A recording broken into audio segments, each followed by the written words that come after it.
Hello everyone and welcome to the National Environmental Science Program Climate Systems Hub webinar, Why El Nino Doesn't Always Equal Drought and How Climate Drivers and Weathers Interact. For those of you I haven't met, my name is Ramona Della Pozza and I'm the Climate Systems Hub Knowledge Broker working from the University of Tasmania with a team of knowledge brokers in the hub across states and territories. Today we are continuing the theme of climate extremes. This webinar will explore dry and wet conditions. When do they happen and how do climate drivers such as El Nino play a part when we know that just a handful of rainfall events can mean the difference between drought and non-drought conditions in Australia? And just a note with our use on the word drought. We understand that in many contexts, drought has very specific meanings and definitions. In this webinar, we are referring to the general flipping from wet to dry conditions that we often experience in Australia. Before we begin, I would like to acknowledge the Wurundjeri people who are the traditional custodians of the lands where I'm joining you from, and we pay our respects to their elders past and present. I'd also wish to extend the respects to all Aboriginal and Torres Strait Islanders joining us today. We recognise the important role that traditional knowledge plays in understanding Australia's climate. We know that you're dialing in from across Australia, so please take a moment to think about the traditional owners from the lands that you're joining from today. Now I'd like to set the scene and provide some background about the Climate Systems Hub webinars. If this is your first one, welcome. These webinars are designed to provide an opportunity for learning and interaction from a broad range of topics, and you get to hear from our experts. We've had a great range of webinars so far, and you can find all the recordings on our website. And today's webinar will also be on the website after this event. A few housekeeping notes as well before we begin. This webinar is being recorded. As I said, the link will be available with a recording after on our Hub website. We encourage you to ask questions throughout, and this can be done at any time by typing in the Q&A function that you can see in the bottom of your screen. We will try to address as many questions as possible later after we've heard from our speakers. But I encourage you to get in early and write your questions in, as we don't always have time to address all the questions. Today we are following on from last month's webinar, and exploring what the El Nino Southern Oscillation means for Australia's climate. And while last month we looked at the impact of the triple La Nina, with summer on the way, we are exploring the role of El Nino in producing dry and drought-like conditions in Australia. However, as we learnt last summer, climate is what we expect and weather is what we get. So each year or season is different, and what we get depends on the complex interactions of large-scale climate drivers, local-scale weather patterns, and the longer-term trends of a changing climate. So our first speaker, Professor Sarah Perkins-Kirkpatrick, will explain the complexities of these interactions and how it played out last summer, while Dr. Chiara Holgate will then take a look at the influence of rainfall events on these conditions. So without any further delay, I'd like to warmly welcome our first speaker, Professor Sarah Perkins-Kirkpatrick. She is a climate scientist at the Fenner School of Environment and Society at ANU. She is also Deputy Director of Communications and Outreach at the ARC Centre of Excellence for 21st Century Weather, a Chief Investigator in the Attribution and Risk Program at the ARC Centre for Excellence for Climate Extremes, and also the Vice President of the Australian Meteorological and Oceanographic Society. Her work investigates past and future trends in heatwaves globally and in Australia, as well as exploring the role of human activity behind these changes. She has undertaken extensive research on extreme heat, climate change, natural variability mechanisms such as El Nino, Southern Oscillation, as well as drought and bushfires. And she's also a passionate science communicator and working with other disciplines to try to ensure the application of her research. So we're very lucky to have Sarah join us today. Over to you, Sarah. Thank you. Great. Thanks for the introduction, Ramona. So today I'm just going to briefly take you through the difference between El Nino and La Nina and why last summer didn't turn out necessarily how we expected it. Next slide, please. Okay, so just to briefly summarize what we mean when we say El Nino and La Nina, I think I've got maybe 2 or 3 slides on the differences between the two. And usually this is something that we could more deep dive over a number of weeks in a undergraduate course, for example. So bear with me as I try and speed you through the difference between these two phases. So El Nino and La Nina are basically 2 phases of the same mode of climate variability called the El Nino Southern Oscillation effect. And arguably, it's the most important mode of climate variability affecting our weather and climate on timescales of seasons to years. And what it is a coupling between the Pacific Ocean and the atmosphere above it.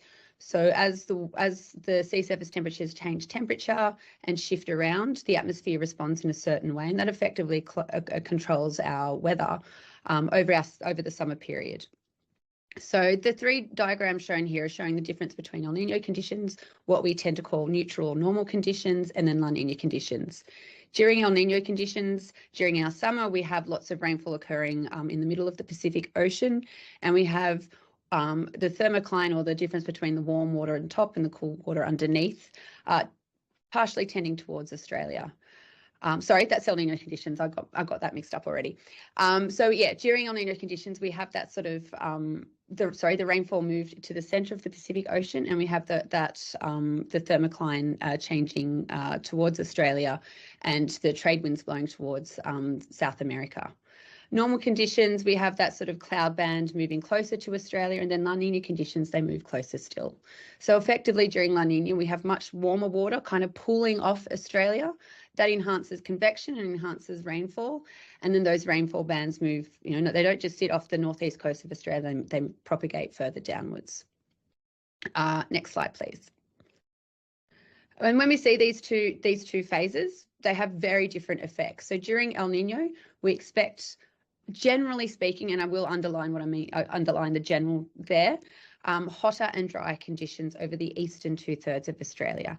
Now, this happens because the rainfall connection with Australia, with El Nino, is strongest during this time of the year, so during spring. So we tend to have dry springs and also dry winters too, if El Nino has already established during the winter period.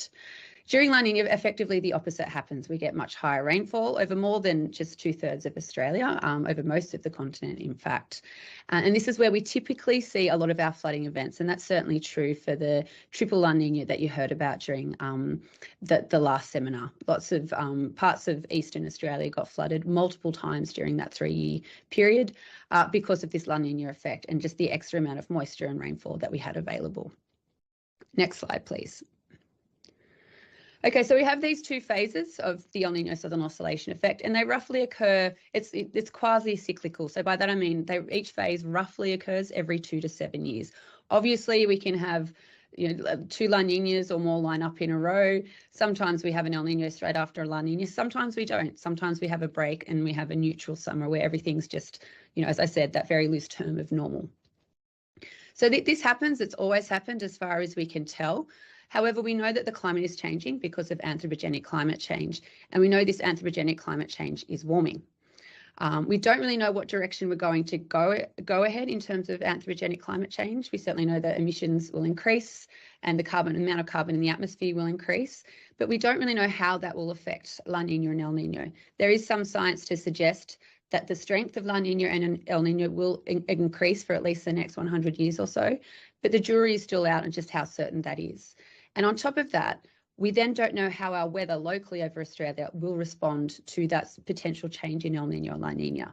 We know it will still be one of our most important climate drivers over seasonal to yearly timescales, but we just don't know exactly the changes that will occur, at least not yet. Next slide, please.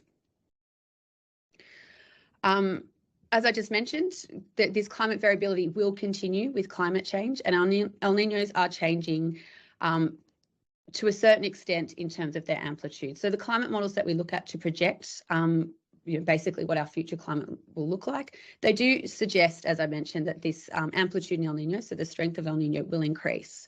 Now, we have seen a taste of that potentially in our observational record.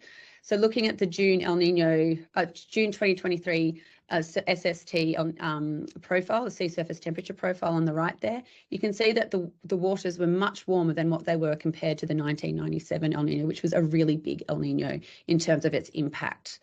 Now, this is likely just due to the fact that oceans are just generally a lot warmer these days because of anthropogenic climate change. As I said, this is a taste. We're not sure how this will affect El Nino moving forward, but the climate is just all around a lot warmer. There's a lot more energy in the system, and we just really don't yet understand the full effects of how that will be when we're considering modes of climate variability, such as the El Nino Southern Oscillation. Next slide, please.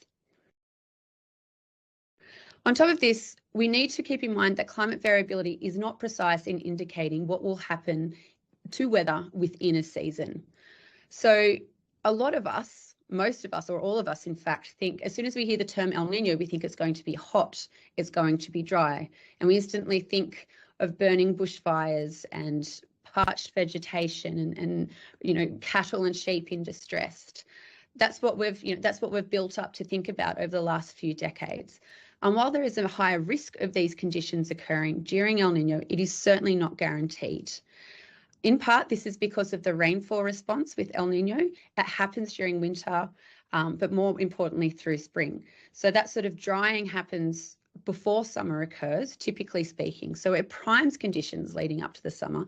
However, if we do happen to get some sort of rainfall event, whether it's one or more, sometime during spring, during El Nino, it does dampen that interaction between how El Nino then goes on to influence a hotter, drier, and more bushfire-prone summer. Next slide, please. And this is exactly what happened last year. So I'm sure many of you remember that we were all sitting there with bated breath waiting to see what would happen with El Nino. We had lots of climate drivers updates. So the top figures here are screenshots taken from the Bureau of Meteorology's driver update from different points in last year. And almost the certainty of El Nino was there in the sea surface temperature profile, going all the way back during to May. However, the Bureau of Meteorology did not declare it straight away. They held on for quite a long time, and this is because they were waiting for the atmosphere to respond to the warm waters happening in the eastern equatorial Pacific. They needed that coupling to happen between the atmosphere and the ocean in order to actually state that yes, El Nino has happened, it's sustained, and it will possibly have a big impact on the Australian climate. But you can certainly see here that it was a well forecasted event, and that sea surface temperature profile on those bottom two figures, it was very typical of El Nino. It was a lot hotter than what we've seen in past El Nino patterns. But certainly from May onwards, we could see that typical warm water tongue coming off the northern coast of South America and propagating westwards across the Pacific. Next slide, please. Additionally to that, in last summer, we also had the Indian Ocean Dipole coming in and doing its thing. Now, the Indian Ocean Dipole was one of the modes of variability that helped enhance conditions prior to Black Summer.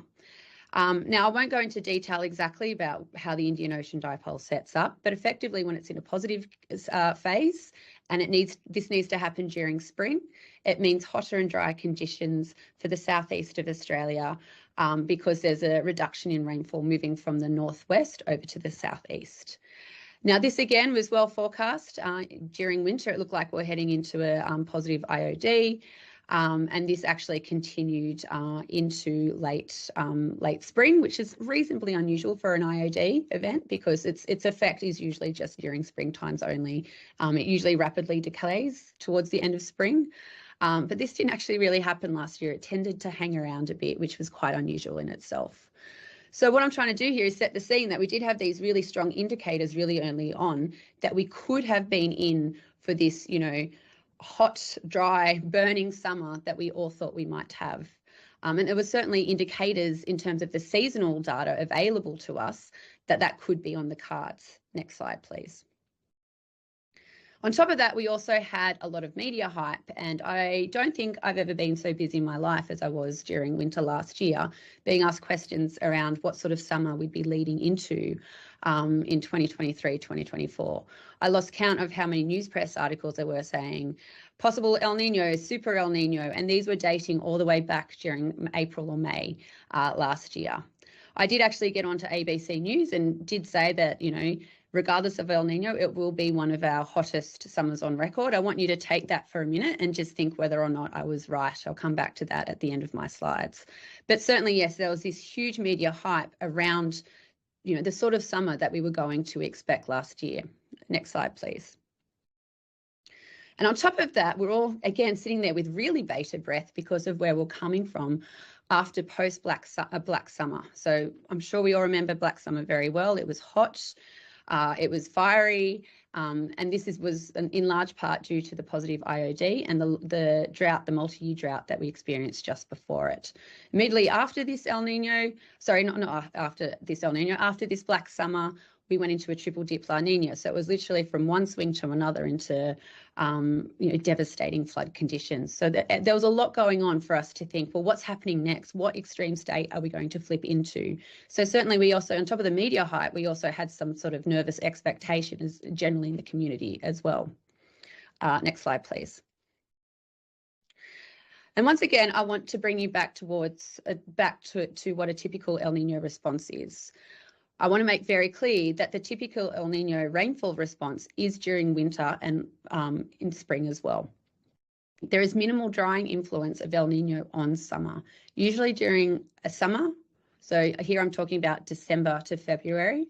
The typical rainfall response is average during El Nino. It's the drying that happens preceding that that's really important for setting the scene for a potentially hot and dry summer. So this increases our bushfire risk. It increases the chance of heat waves because everything tends to dry out.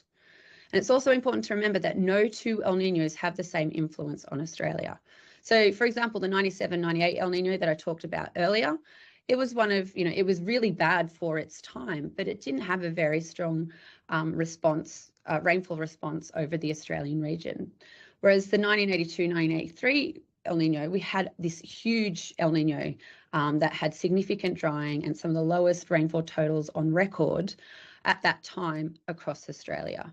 So yes, there is this general relationship between hotter and drier conditions when we have an El Nino summer, but it's just that, it's general. It's not an exact one-for-one science. And even my research in heat waves, we've shown that there's a correlation between the number of heat wave days and the strength of the El Nino that we see. So we're typically more likely to see more heat waves when an El Nino or when we have a strong El Nino. But again, that's a relationship. We know it can help us predict what will happen, but it doesn't guarantee that that's what will happen every single year. Next slide, please. And what happened what happened during last year? It is we only took, you know, one large rainfall event during November to shift us out of this expected El Nino. And what I'm going to show in the coming slides is we did actually have, you know, very dry and reasonably warm conditions in the first part of spring. Towards the end of November, we got this mass dump of rainfall, basically over the parts of Australia where El Nino hits us the most. And this basically dampened that connection between priming the conditions towards a hotter, dry summer because everything once again became wet, and there was also additionally a lot of moisture in the system left over from the previous 3 La Ninas. So it had a really strong effect on just basically cancelling out that El Nino signal, at least as we led into summer. And Chiara will talk more about this in her presentation in a moment. Next slide, please. And so this is what we actually got here, are snapshots of monthly average rainfall across the warmer 6 months of the year. And you can see quite clearly there that during spring, September and October, we did have that drying effect. Things were starting to dry out, but it wasn't until November hit that everything got quite wet. We have a lot of rainfall and it cancelled out that typical El Nino summer, I guess, relationship, for want of a better term. And we also got a fair amount of rainfall in January as well over some parts of Australia. February actually happened to be quite dry if you're in Victoria, but certainly simply because of what happened towards the end of November, that we didn't have our typical El Nino response. Now, it's important to remember that while it wasn't typical, it's also not unprecedented. There are many other factors that affect our weather, and I don't have time to go through all of them today. But it's these sorts of interactions that are important at scales smaller than what El Nino can typically tell us about what we might expect, generally speaking, for a season ahead. Next slide, please. Now, funnily enough, even though we got all that extra rainfall in November, it didn't have too much of a dampening effect on temperatures across the country. Now, interestingly, last year, while basically the rest of the world was smacked hard with heat waves, we didn't actually get many, if any, heat waves in Australia, particularly during the summer months, the exception being parts of Western Australia at times. But September was certainly warmer, but when we looked at the summer average temperature across the whole of Australia, we did actually see conditions that were consistently above average almost everywhere. So we still had a reasonably warm summer. Next slide, please. So it's also important to remember last summer in the context of a warming climate. Now, I mentioned earlier when I was talking about what we should expect from last summer all the way back in winter last year, that I forecast it would be one of our hottest summers on record. And some of you might have thought, given your experience, that I was probably making things up off the top of my head. But I was actually right. It happened to be our third hottest summer on record. It was it came behind the Black Summer, which is second, and our summer during 2018-2019, which was our hottest. It beat your previous angry summer that happened in 2013.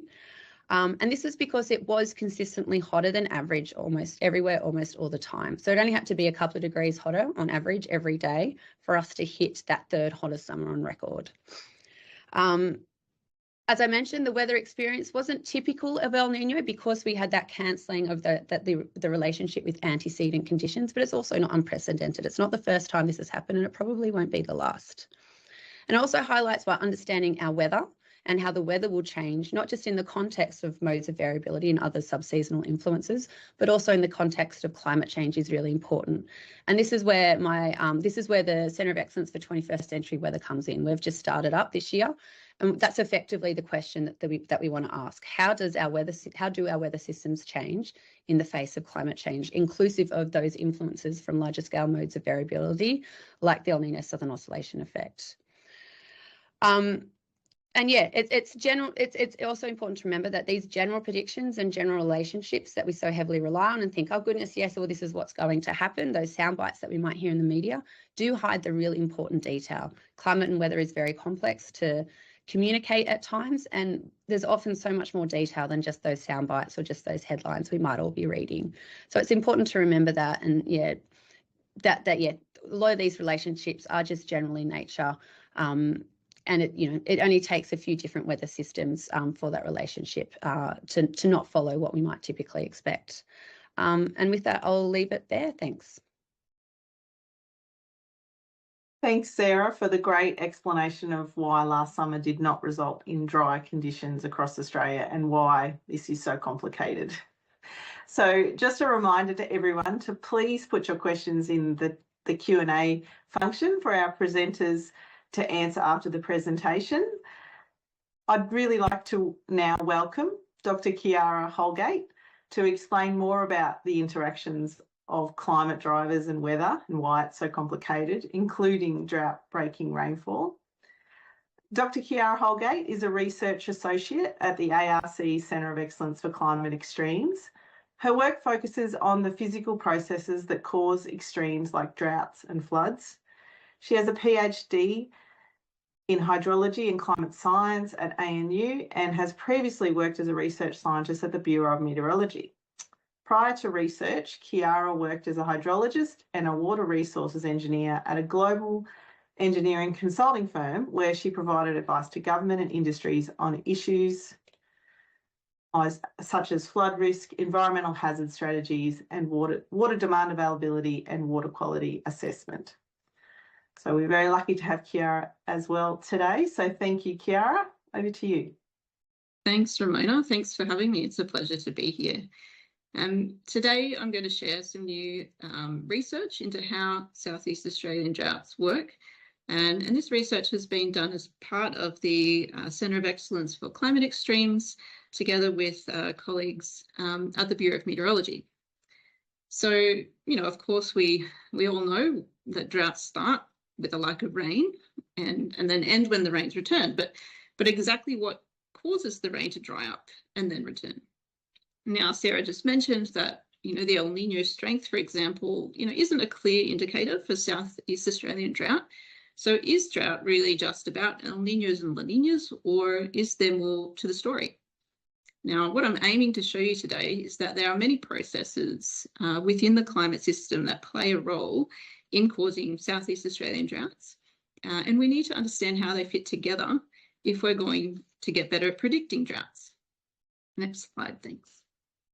Now, the first point I want to make is that, as Sarah said, not all El Ninos are the same. Okay, they don't all have below average rainfall. Next slide, please. What I'm showing you here in this top plot, these bars show the winter-spring rainfall anomalies during El Nino months. This is the rainfall averaged across the northern Murray-Darling Basin during winter-spring El Nino months that happened between 1979 and 2013. And where the bars are below the line, this means that the region's rainfall was below average, and where the bars are above the line, it means the rainfall was above average. So you can see, you know, not every month the rain is below average, although most of them are, and this is where, you know, the common expectation of dry conditions during El Nino comes from, but there's a lot of variability around that expectation. Now, of course, there are other processes within the climate system happening at the same time as an El Nino. Next slide, please. For instance, the Indian Ocean dipole, which Sarah mentioned. Next slide.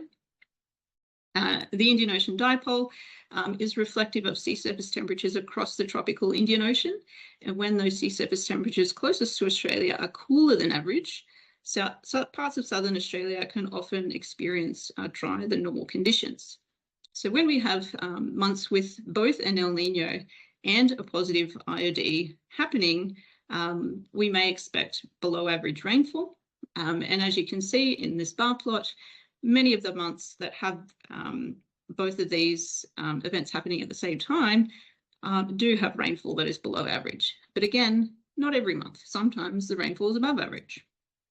Next slide. And what about the southern annular mode? Sarah also mentioned that. This is the southern annular mode is reflective of the strong westerly winds to the south of Australia and their variability as they push further north or south. So when the southern annular mode is in its negative phase, that strong band of westerlies moves closer to Australia, and it can sometimes result in drier conditions in some parts of eastern Australia. So months where we have both an El Nino and a negative SAM happening often result in drier than normal conditions, but again, not always. So my point here is that knowing the state of the climate drivers like ENSO or IOD or SAM, it's useful to give an indication of what the rainfall might eventually be, but there's a lot of variability around that expectation. Because there are other natural processes affecting Australian rainfall and drought. Next slide. And that's what I want to highlight on this slide. There are many natural processes that affect rainfall in different parts of Australia. For example, in the tropical north of Australia, rainfall there is indeed influenced by the El Nino Southern Oscillation, but also by other things like sea surface temperatures. In the nearby tropical oceans, rainfall is influenced by tropical cyclones. It's also influenced by land atmosphere feedbacks, like when a wetter land surface contributes more evaporation to the air, and so it can help generate more rainfall in a kind of feedback loop. So these land atmosphere feedbacks, as well as tropical sea surface temperatures, also affect rainfall in the southern parts of the country, as well as conditions in the subtropical and mid-latitude jet streams, which reflect bands of stronger winds in the upper atmosphere. But rain in the southern parts of the country is also strongly influenced by different weather processes like fronts and thunderstorms and the passing of low and high pressure systems that you've probably seen on a weather map on the nightly news. And these weather systems occur on top of climate drivers like the El Nino Southern Oscillation. So I want to now just take a step back from these really big seasonal drivers like ENSO and consider daily weather changes during drought. Next slide. And when we consider day-to-day rain, it turns out that only a handful of heavy rain days separates us between drought and non-drought. And I want to show that here. These are results from work by Tess Parker and Ailey Gallant. And here I'm referring to rainfall drought. Okay, so there are other types of drought like stream flow drought or soil moisture drought that are declared differently. But considering rainfall drought, if we look on the left-hand side of these panels, the top panel shows that during drought, there are more days with light rainfall and fewer days with heavy rainfall in the bottom panel. I'll just point out the white patch here for you. This is a part of Australia where there are few rain gauges. And so this part of the country is left out of this scientific analysis. And the opposite happens during drought recovery. On the right-hand side, there are fewer light rain days and more heavy rain days. But the question is, what causes these changes in rainfall to happen during that cause drought or droughts to end? Next slide. And we know that there's really two ingredients you need to make rain. Okay, you need a source of water vapor in the atmosphere. And we know from previous research that most of the moisture that supplies Southeast Australian rainfall comes from the nearby oceans, particularly the Tasman and Coral Seas to our east. And you need a way to lift that moisture, okay, so it can cool and condense and form water droplets to rain out. Now, air can be lifted a few ways in nature, like when air gets pushed up over a mountain, or when warm air rises, or when a low pressure system comes along and rotates that air upwards. Next slide. And one way to achieve these two things for Southeast Australia is when we have a high pressure system sitting over the Tasman Sea that blows ocean moisture towards Southeast Australia. And at the same time, we have this low pressure system over Southeast Australia that will rotate that moisture upwards and form rain as it does. Now we can investigate this particular combination, this particular combined weather event, let's call it, to find out whether it does strengthen moisture transport towards Southeast Australia, whether it produces those heavy rain days, and if it plays a role in drought recovery or in breaking droughts. Next slide. And I just want to show you an example of this combined weather system. This is a weather chart from the Bureau of Meteorology from March 2021. You can see over the Tasman Sea, there's the H, that's the high pressure system sitting in that region. And it's happening at the same time as a low pressure system, the L, is coming over Southeast Australia. Now, this particular event actually set a record for the wettest week since 1900, and there was widespread flooding all along Eastern Australia. So using weather observations, we can actually track these high and low pressure systems as they cross the region. And this lets us categorize each day into one of 8 very simple categories. Next slide.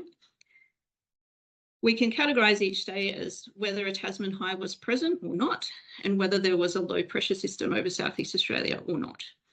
Now, the low pressure system might only be present close to the ground, which we would call a surface low, or maybe it only exists in the upper part of the atmosphere, which we'd call an upper low, or it might extend, deep up into the atmosphere, and we'd call that a deep low.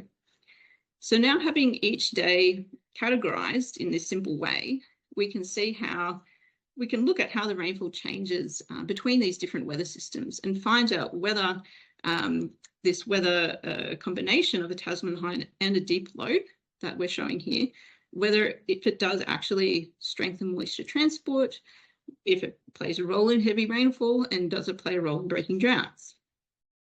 Next slide. And what we find is that, yes, actually, more moisture in the atmosphere gets transported towards Southeast Australia when a Tasman high happens at the same time as a deep low over Southeast Australia. And that's what I'm showing here. In the left panel, the blue shading shows where the moisture for rain falling within that Orange Murray Basin, where it comes from. And in the left panel, this is on days when we have a Tasman high and a deep low. So the deeper the blue colour, the more moisture that is evaporated from that from that spot and subsequently transported towards the Murray Basin by the winds, where it can then rain out. And you can see that a lot of the moisture comes from our nearby oceans, again, particularly to our east. Now, this is contrasted with days in the right-hand panel that have that deep low over Southeast Australia. So it's still raining, but the Tasman high is not present. And we can see that just a lot less moisture gets drawn towards Southeast Australia without that Tasman high.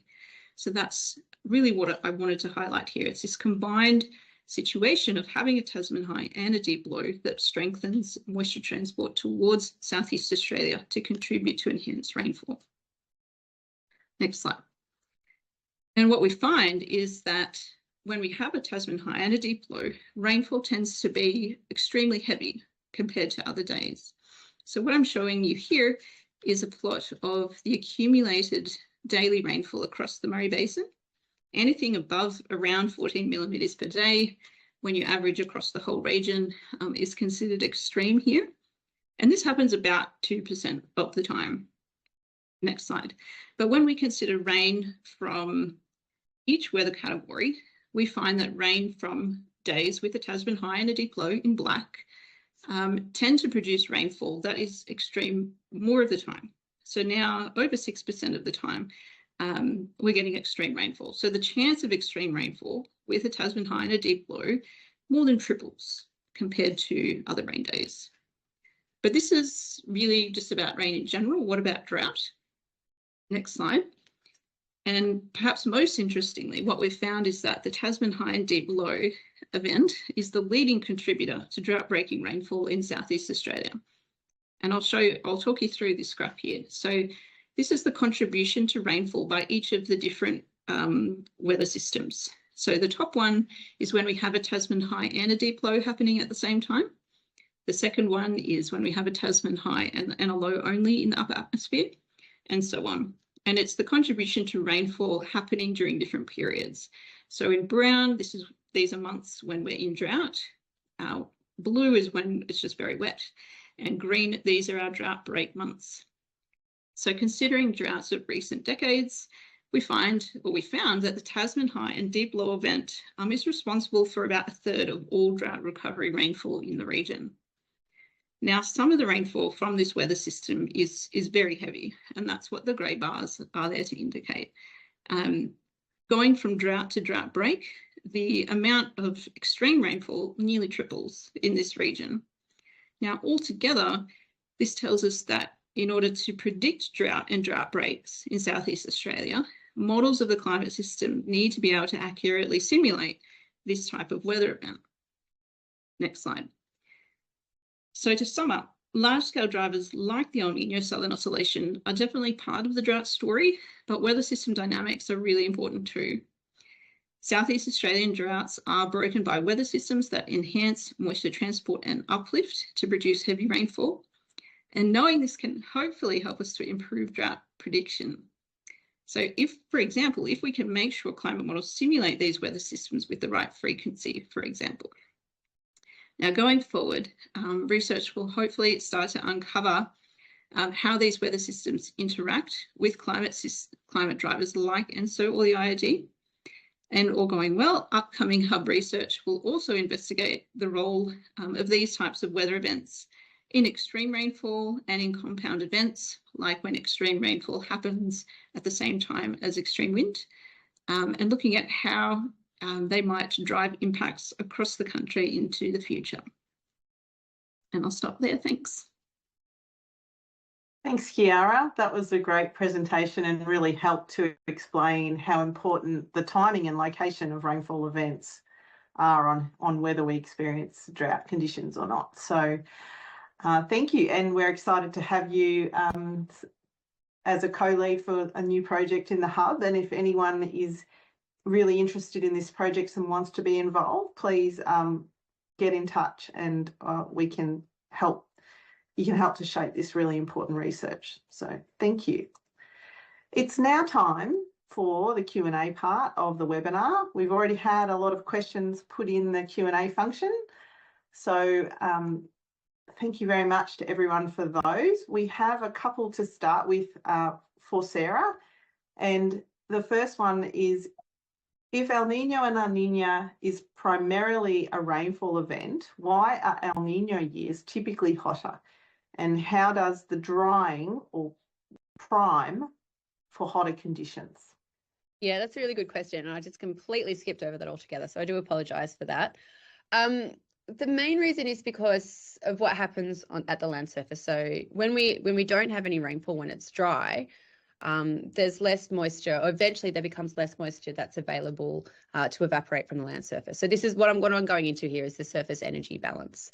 It's partitioned, generally speaking, two ways. We've got the sensible heat flux, which controls the temperature, and we've got the latent heat flux, which controls evaporation. So if you think of a surface that's wet, so say we've just had lots of rainfall for whatever reason, there's more moisture to evaporate. And that's what's favoured. If there's moisture available, the surface energy balance will go into evaporating that moisture. That will be, I guess, a priority. But if there's no moisture available, if we've had no rainfall for weeks, months, years even, there's no latent heat flux. There's no way that moisture can be evaporated because there's no moisture to evaporate. And then that energy, that extra energy, goes into heating up the atmosphere, the lower atmosphere, and then it gets hotter. So there's this really strong relationship. This is getting to my territory now of heat waves. There's this really strong relationship between drought and extreme heat. Droughts help heat waves to start, and then heat waves help droughts to continue because it just desiccates the land surface even more.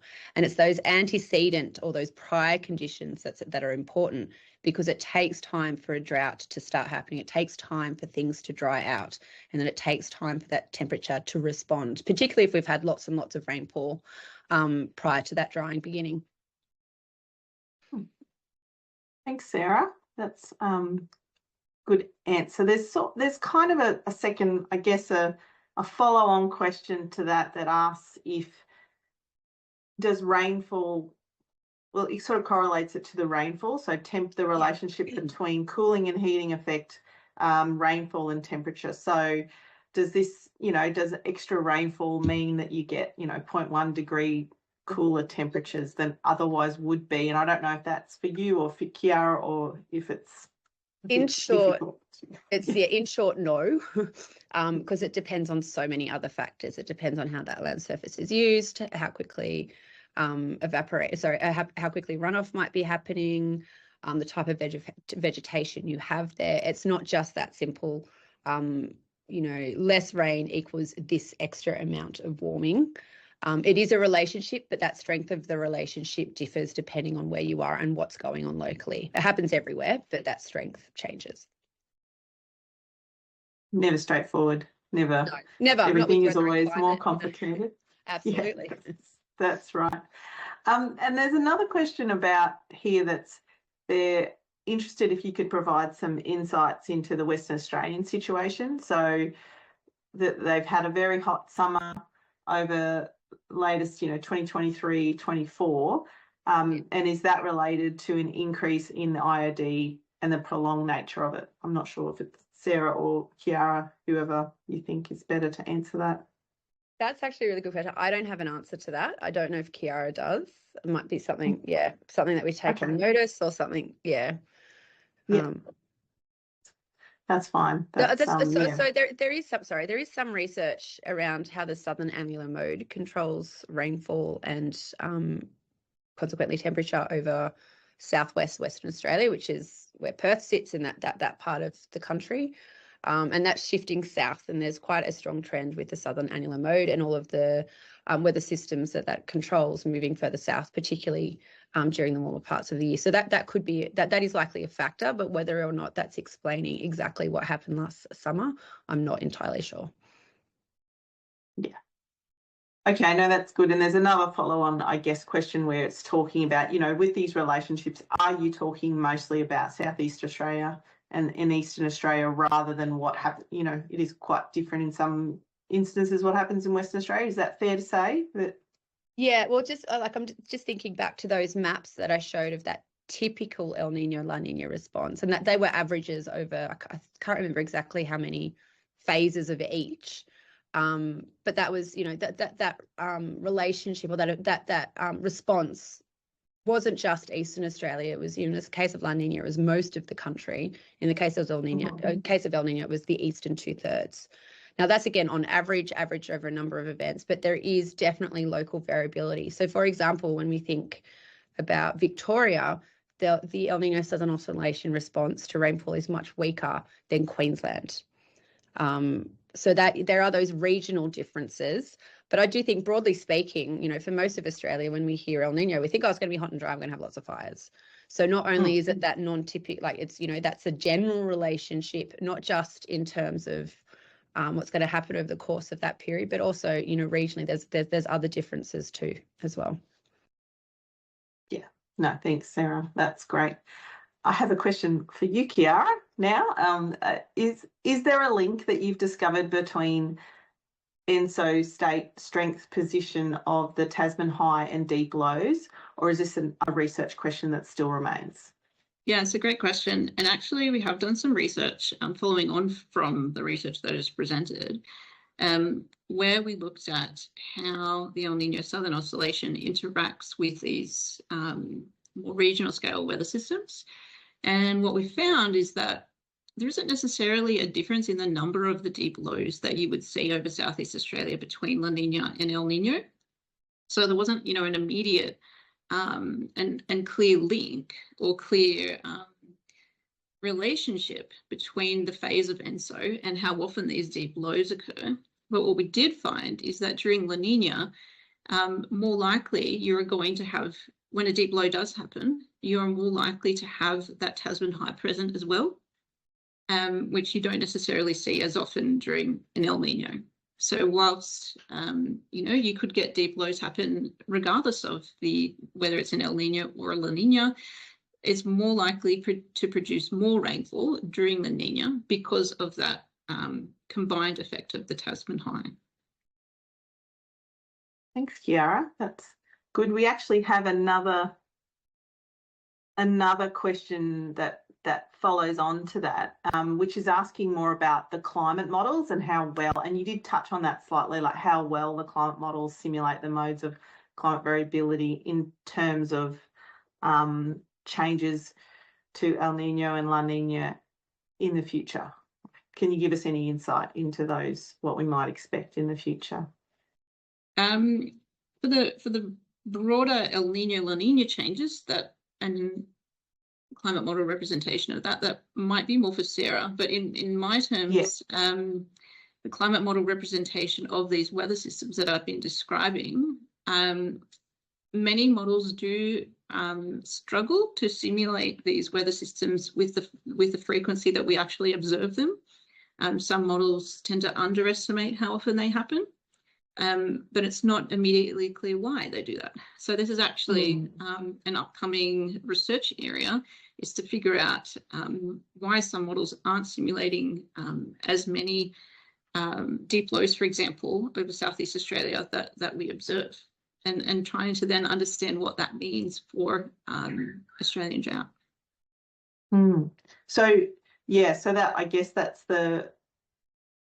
is the critical drought breaking. So when you talk about deep lows and Tasman highs, so I think there was sort of two questions there in one, but yeah, it's separating out how well they are at doing each weather system that will then tell us more about how it plays out, I guess. Yeah. Sarah, would you like to add to that, the original question about the insights for future El Nino and La Nina changes? Yeah, this is a really good question. I think it's like the $1 million question in climate variability for future projections at the moment. So there is evidence across the climate models that the amplitude of these modes will increase. So that means that El Nino will get more extreme and La Nina will get more extreme. However, each climate model has its own issue in actually simulating the El Nino Southern Oscillation. Some get its frequency, like one year is El Nino, the other year is La Nina. Others have, the sea surface temperature is in the wrong place, and none of them get it done well. None of them get it done perfectly, which, we probably should expect from climate models anyway. So whether or not those projections are, I hazard to say the word realistic because it's too strong a word here. We just don't know because of how the climate models simulate El Nino Southern Oscillation currently. But yeah, certainly there's a few studies that have come out that have shown across all of the models, when we look at El Nino and La Nina in these different ways, they do tend to get more peaky, so more extreme. And that's, I think, roughly for at least the next 100 years or so. What happens after that, and even what happens after we reach net zero, well, that might be a whole nother story. I think, Sarah, yes, another thing we have to carefully interpret with multiple lines of evidence to know, to have confidence in the future. There's another question here that's probably for you, Sarah, as well, it is about what's your experience communicating an evolving story that is quite scientific to an audience trained to take this information in social media, bite-sized pieces, and, the impact of the media. Oh, I think something you touched on. And is that having an impact on? Is it just me? I think you're dropping in and out a bit, Ramona. I don't know if it's me or you. No, it's not just you. The last bit was, is that having impact on your research? Oh, how to communicate. Yeah. So I would say, in short, no, it's not affecting how I do my research. I mean, science is what it is, complex or not. It's the questions that you ask and how you research them, that doesn't effectively change. But it is absolutely challenging to communicate the complex. And even in this seminar alone, I've tried my best, but there's a lot I've glazed over, and hopefully even what I didn't glaze over, it was pitched correctly for this audience. For so long, even when El Nino and Southern and La Nina became something that the public knew about, to get people to understand, we would break it down into hot, dry, cold, wet. It was just easier for us to help with that understanding. But I guess I don't have an answer on how to overcome those challenges. It's always a work in progress. Certainly having articles and experts writing those articles for publications like The Conversation, having certain reporters in different publications like The Guardian, ABC, who want to start communicating this information in an accessible way, but doesn't let go of that complexity, is really useful. So at least it's out there if people want to learn more. But yeah, it's never just a yes or no, it's this way or that answer. There's always more than one thing's going on. And, Black Summer is a great example in that. It wasn't just the drought. It wasn't just climate change. It wasn't just the positive Indian Ocean dipole. It was all of those things mixed together with the southern anglomoon coming in as well. So yeah, there's never just one answer, unfortunately. Yes, thank you. And sorry for my blip there in the internet.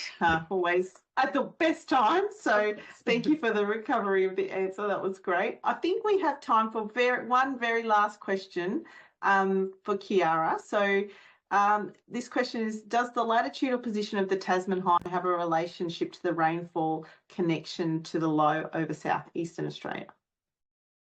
Thanks for the question. It's a bit of a yes and no situation. So if the Tasman High, is over Southeast Australia, then no, you are not going to get rainfall because you're not going to have that lifting of moist air in order to produce rainfall. In terms of its exact position over the Tasman Sea, there's not a particularly strong correlation with rainfall over Southeast Australia in what I've looked at, because it depends a little bit on the nature of the high pressure system itself. So they're not all exactly the same. They may not be the same size or the same shape. So you can't necessarily just draw a simple relationship between its position and Southeast Australian rainfall, because there are more characteristics of the high that you need to take into account. So sorry to end on a complex note. Again, I asked the question, so very complicated as always. So yes, but thank you very much for trying to unpack that complexity. I think, we are very grateful. That was probably the last question we could have, but thank you so much to both of you for such informative, insightful presentations where you tried to really help unpack the complexity. Thank you to all the questions in the chat, from all your active participation from the audience. We really appreciate it. And I want to thank everyone for supporting the Climate Systems Hub today and our research. We really hope that you've learned something from today's session and have connect others to the discussions around extreme climate events. We've had some great webinars, as we've said, so please subscribe to our newsletter and keep an eye out on your inbox for more information about what's coming up, and spread the word to others. In addition, you can also email us at info@nesp2climate.com.au for suggestions that you have on future webinar topics. You can visit our website to get regular news and updates. We'll pop the address in the chat for you to see where our website is. And before we finish, we'd really appreciate your feedback, and we'll also put a link in the chat for a brief survey. So we appreciate your feedback so that we can make these webinars even better for you. Thanks again to our presenters, Sarah and Chiara. We really appreciate your time, and for all the others that have been active behind the scenes helping to make this happen today. And we'll see you next time.